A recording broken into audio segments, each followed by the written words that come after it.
Hey everyone, and welcome. Today we're going to tackle one of the biggest, most stressful decisions anyone can make, choosing a college. It's a time that's filled with excitement, but also, let's be honest, a ton of pressure. So today, we're going to break down a method to bring some serious clarity to all that chaos. So, you've got your acceptance letters in hand. That's awesome. But now what? School number 1 has that killer academic program, School 2 is in the perfect city, and School 3 just offered you an amazing scholarship. How in the world are you supposed to compare them?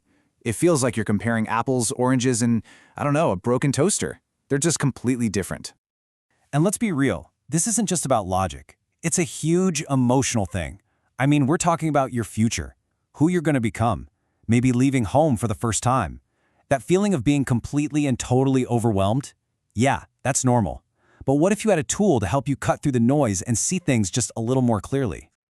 Okay, let's dive into that tool. We're going to walk through something simple but really powerful called the College Decisions Scorecard. It's basically designed to help you organize all your thoughts and weigh your options objectively, cutting through some of that emotional fog. The best way to think about this scorecard is like a personal GPS for your college journey. Think about it. Before you can get directions, you have to know where you're going, right? Well, this tool helps you first define your destination, what you truly want out of college, and then it helps you figure out which school is the best road to get you there. And this is probably the most important part of the whole process. It all starts with you. Before you even start thinking about a single school, you need to do a little soul searching and figure out what your own personal priorities are. We're going to call these your decision factors, and that's just a fancy way of saying the things that you value most. They're the unique ingredients that are going to make up your perfect college experience. And these factors can be literally anything. You've got the obvious stuff, right? Like academic programs and cost. But then there are the more personal things, like the campus culture and vibe, how far away it is from home, or even how strong their alumni network is for getting a job later. The goal here is just to make a list that's 100% about what you care about. Okay, listen up, because this is super important. You have got to make your list of factors and decide how important they are before you start scoring any of the colleges. Why? Well, it keeps you honest. It stops you from, fudging the numbers for a school you already have a crush on. This one step makes sure the whole process is actually objective. All right, so once you have your list of what matters most to you, you're ready to actually build the scorecard.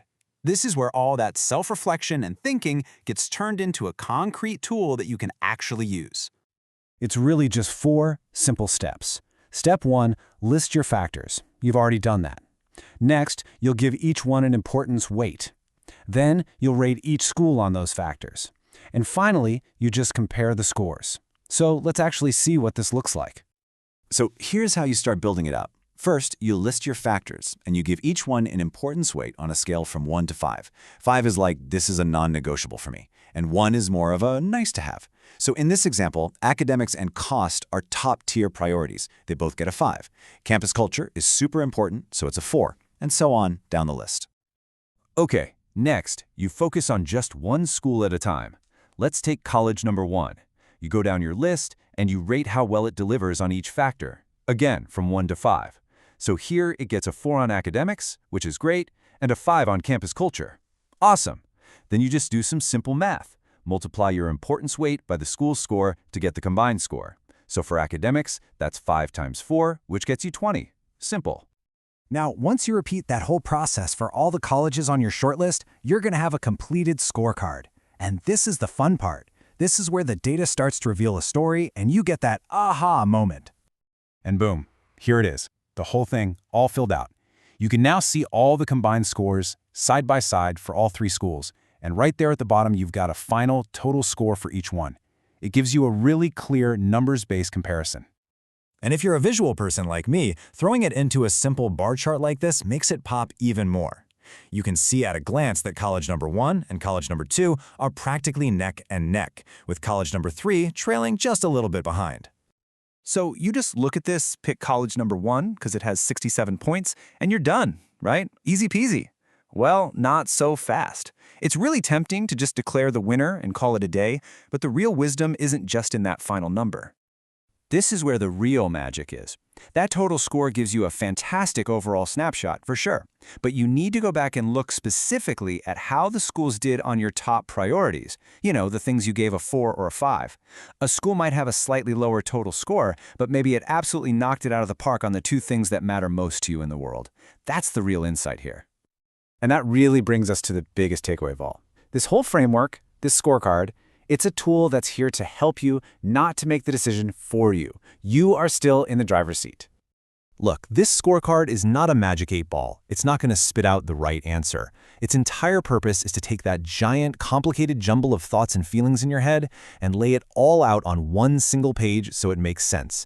It's all about giving you the clarity you need to make your own confident, well-informed choice. So once you've done the work, you've looked at the numbers, and you can see how things stack up logically, I want you to just take a breath. Step back, look at your top contenders, and put the power right back where it belongs, with you. With all this newfound clarity, check in with yourself. What does your gut, your intuition tell you now? That combination, the data and your intuition, that's the key. That's how you choose with real confidence.